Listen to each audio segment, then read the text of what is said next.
एक नया बेहद शक्तिशाली स्पेस टेलीस्कोप जो खगोल विज्ञान की दुनिया में क्रांति लाने वाला है। लेकिन इसके साथ एक ऐसी छिपी हुई चुनौती जुड़ी है जो बहुत ही गंभीर है। यह है रोमन स्पेस टेलीस्कोप। इसे डार्क एनर्जी, एक्सोप्लैनेट्स और आकाशगंगाओं के बनने की प्रक्रिया को समझने के लिए डिजाइन किया गया है। मतलब यह ब्रह्मांड के उन रहस्यों से पर्दा उठाएगा जिन्हें हम पहले कभी देख नहीं पाए। इस शानदार मशीन के पीछे एक इंसान की प्रेरक कहानी है। तो सवाल यह है कि आखिर ये नैन्सी ग्रेस रोमन थी कौन, जिनके नाम पर इस टेलीस्कोप का नाम रखा गया। तो चलिए जानते हैं नैन्सी ग्रेस रोमन की कहानी। एक ऐसी महिला जिसे विज्ञान की दुनिया में अपनी जगह बनाने के लिए लगातार लड़ना पड़ा। ये शब्द खुद नैन्सी ग्रेस रोमन के हैं। सोचिए, अपने सफर की शुरुआत से ही उन्हें हर कदम पर शक और संदेह का सामना करना पड़ा, लेकिन वो अपने जुनून पर अड़ी है। ये सिर्फ कही सुनी बात नहीं थी। ये उस हतोत्साहन का एक जीता जागता उदाहरण है जो उन्होंने झेला।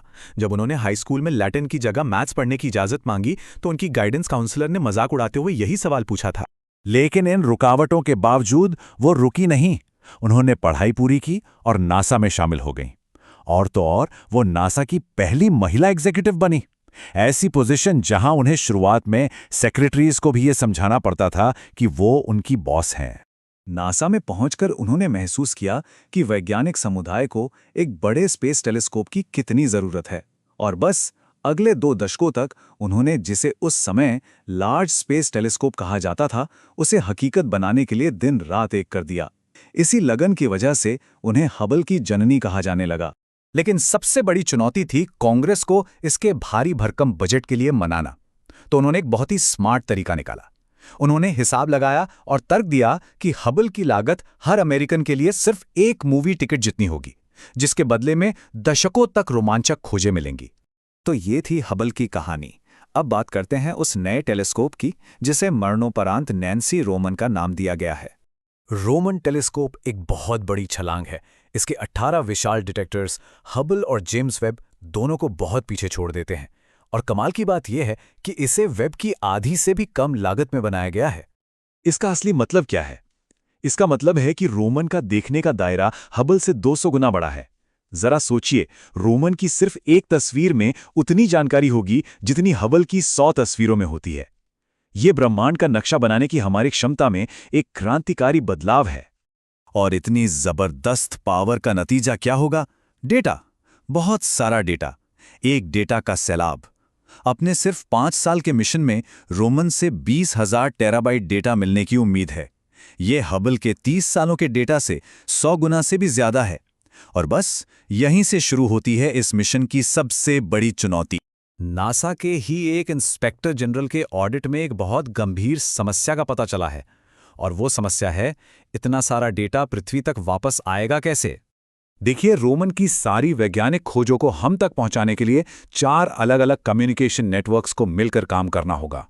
ये networks NASA, European space agency और जापानीज स्पेस एजेंसी के हैं। यही इस मिशन की लाइफलाइन है। लेकिन ऑडिट में एक चौंकाने वाली बात सामने आई है।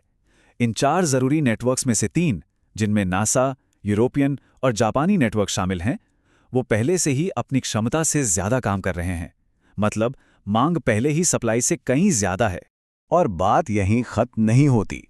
नासा के नियर स्पेस नेटवर्क के लिए एक बहुत जरूरी एंटीना अपग्रेड का खर्चा, जो शुरू में $4.3 मिलियन था, वो अब बढ़कर $27.5 मिलियन से ज्यादा हो गया है। और तो और ये प्रोजेक्ट अपने शेड्यूल से भी पीछे चल रहा है। तो एक सीधा और जरूरी सवाल उठता है, इस अरबों डॉलर के मिशन के लिए कोई बैकअप प्लान है? अगर इन नेटवर्क्स में से कोई एक फेल हो गया तो क्या होगा? और जवाब हैरान करने वाला है। ऑडिट के मुताबिक कोई आकस्मिक योजना नहीं है। अगर कोई भी नेटवर्क फेल होता है तो रोमन का इकट्ठा किया हुआ कीमती डेटा हमेशा के लिए अंतरिक्ष में ही फंस सकता है, जिससे पूरे मिशन पर पानी फिरने का खतरा है। ये हालात हमें वापस डॉक्टर रोमन के ही शब्दों पर ले आते हैं।